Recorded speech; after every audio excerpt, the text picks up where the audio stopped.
Hello from Alfred Music and Sound Innovations. I'm Robert Sheldon. Every teacher is trying to navigate the uncertainties related to teaching our students this fall, and band directors have even more challenges than most teachers. Finding ways to keep our students engaged, helping them to become successful musicians, and making band an enjoyable experience will need to be done in a very different way if done in a virtual setting rather than in person. Fortunately, music teachers are better qualified to do this than most because we know how to improvise.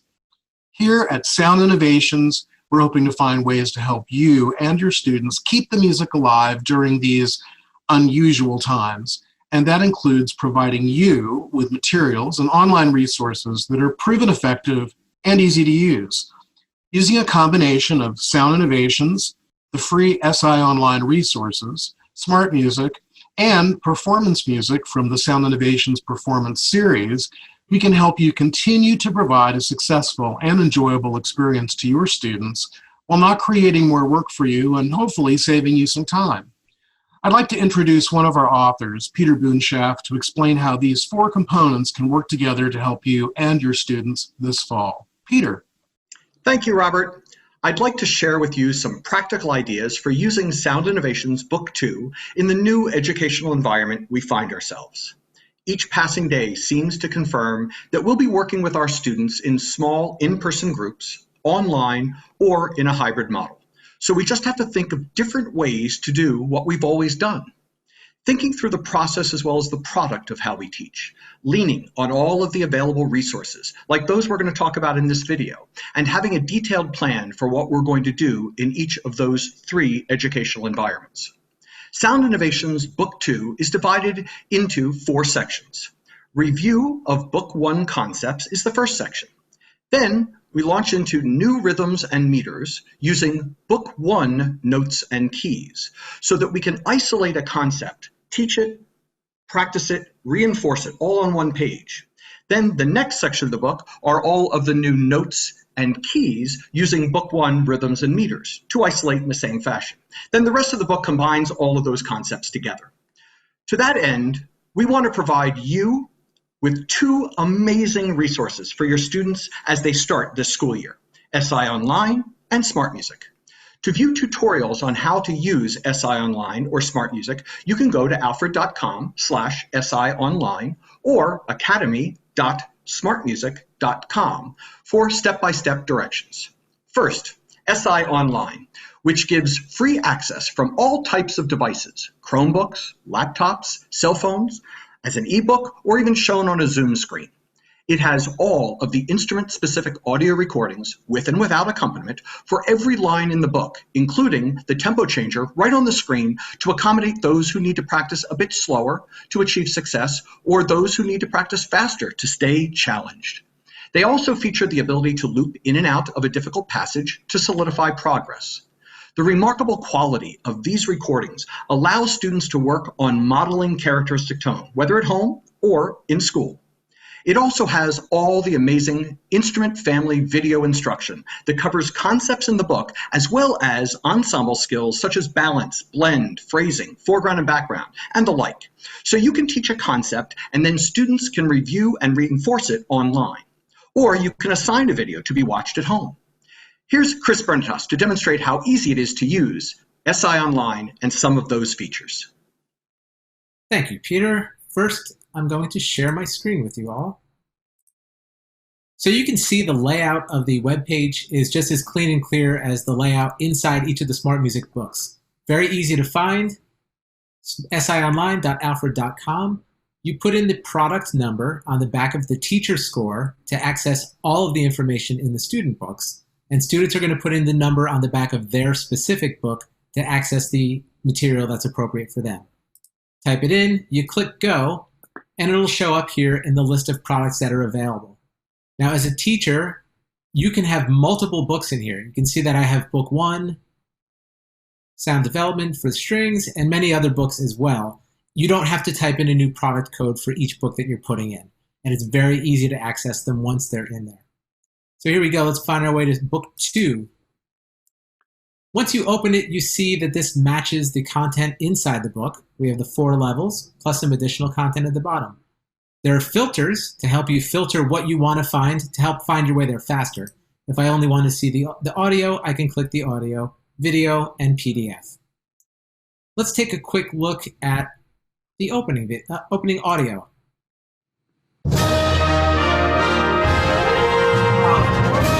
A very familiar tune. When you're done with first part, you can navigate your way to the next file. A new beginning.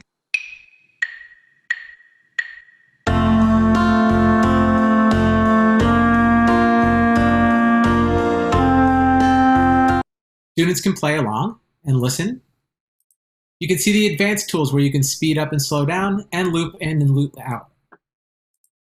Click Table of Contents to go back and continue to navigate your way through.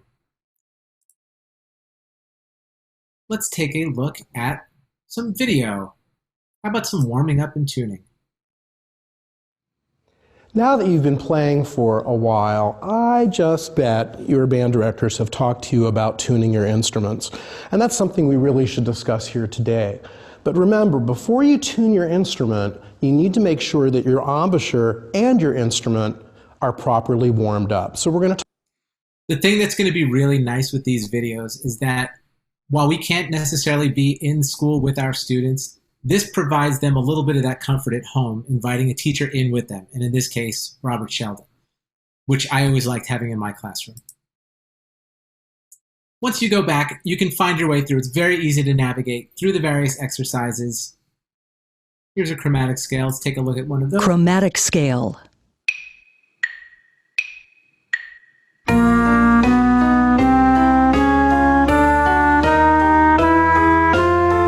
This might be a perfect one to show how we have a student that's advanced, and they're going to play this faster.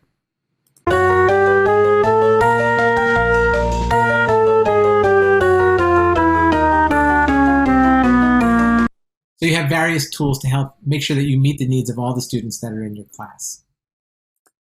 Those are just a couple of the features that are inside of SI Online. Peter?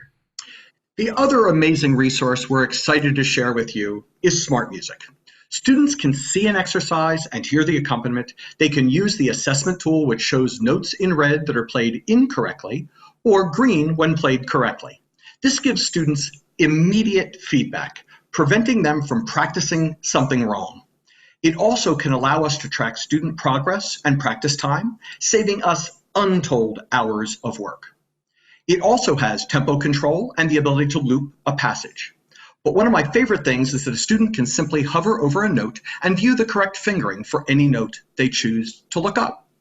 Again, step-by-step tutorials on how to use SI Online and Smart Music are available at alfred.com/SIonline and academy.smartmusic.com.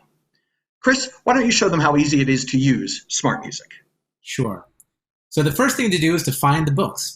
Typing in the navigation window, Sound Innovations, will bring you the list of the entire curriculum for band, orchestra, and guitar. You find the book that you're looking for. Here's our book 2. I'm going to open it, choose an instrument. Let's pick tenor saxophone. I can pick the movement, which is the exercise number. And then from here, I can choose to either open it or I can choose to assign it and go about that. Let's take a look at one here. Here is Lightly Row from the beginning section of the book, which has a lot of review from any book 1. So if you were to transition into this book 2, this is kind of to catch everybody up and put everybody on the same page. So here's a good example of Lightly Row. I'll just talk you through a little bit of the interface. It's very easy to navigate. A couple clicks through and you're going to be very comfortable with it. Here's where the tempo is. The default here is 88. You can make it faster. You can make it slower. You can hit the reset button.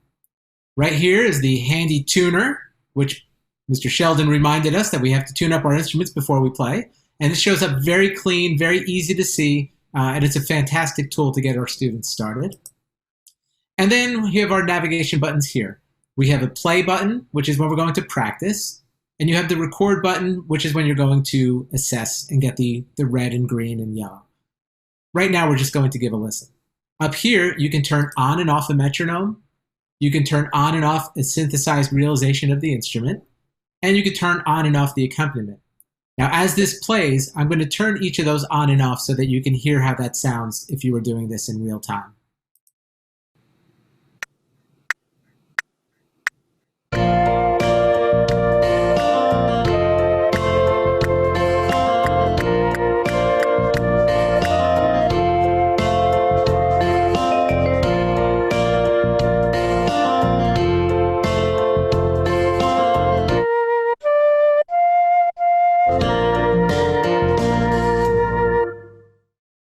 Might be a great way to build some student independence by having them play with the accompaniment and the part, then the next time play it with just the accompaniment, and the last time just play your part. A little bit of a challenge. Here's another example. Here is March of the Dust Bunnies. I always love the titles, and I love even more than the titles, the goal lines that are afterwards. They always make you think a little bit more about the music and give the kids other objectives, things to consider while they're playing. I also show you the feature that Peter and I both love. Let's check the fingering for this note. Any note you check, you click on it, you see the little icon, and it brings it up. If you have multiple choices, you can check those. And also the other icon here is the sound. If you want a quick match pitch, or if you're a French horn player, find your starting place. Here's just a little bit of March of the Dust Bunnies.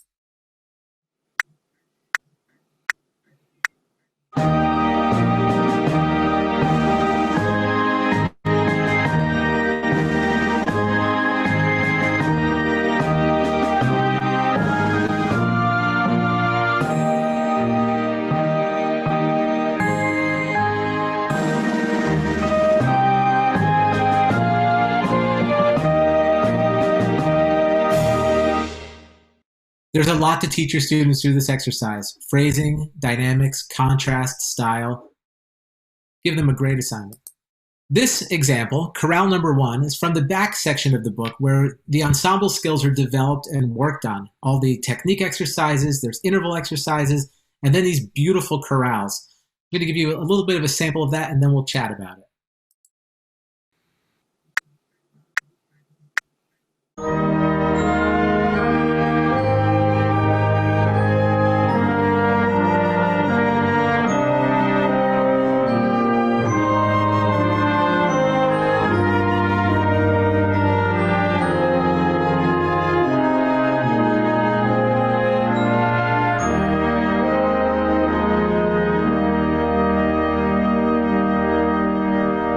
It's beautiful. And you notice in that recording, it wasn't synthetic. It was an actual beautiful band recording, which is what we want our students to emulate. They have to know what beautiful sounds like in order to sound beautiful themselves. And that's perfect role modeling right there. The last component that Bob mentioned is the performance music that correlates with the method.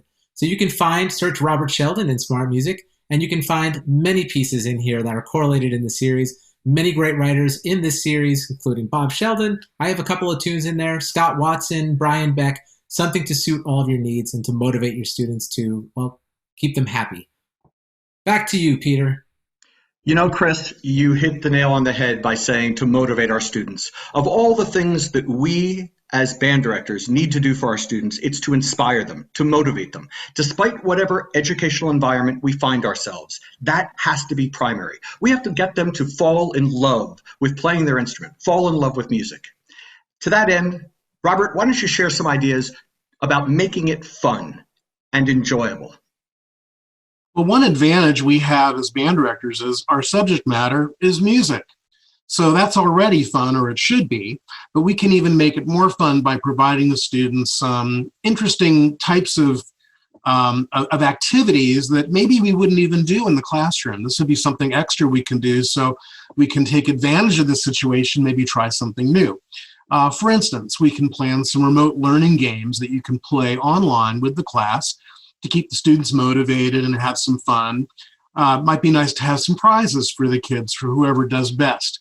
One example of this is what I call music ID, which is you play a measure of music in the method book, maybe on a Zoom conference, and the students then have to look at their method book and determine which measure it is that you play, or a who is better, who played it better type of game, where 2 or more students each play a line of music individually, then the class votes on who played it best or not. And if you do this in a fun-loving way, everybody's a winner. Call and response is always good, where you can play a 4-beat measure of music, and then the class or individuals can take turns repeating it back, playing it by ear. Or an instrument debate, where students challenge a band member from a different section of the band to explain why their instrument is the best one for no more than about 30 seconds. And then they demonstrate something their instrument can do that nobody else can do. This is where it helps to be a trombone player. Or you can set up a band YouTube channel where individual band members can share musical and even non-musical things with their band friends. Maybe send a sample food menu home with musical pairings, or text your students a musical joke of the day, send musical listening guides for the students to do during their many hours of free time, or host an online gathering or jam session or just a fun room for the students to visit. Or maybe just send them a video message reminding them how much you miss them. Band is so much more than a class, it's a family. So it's really important that we keep music in our students' lives. They need the music now, perhaps more than ever. We all do. And we hope that the materials and ideas in the short video presentation are of help to you. So thank you for watching and best of luck.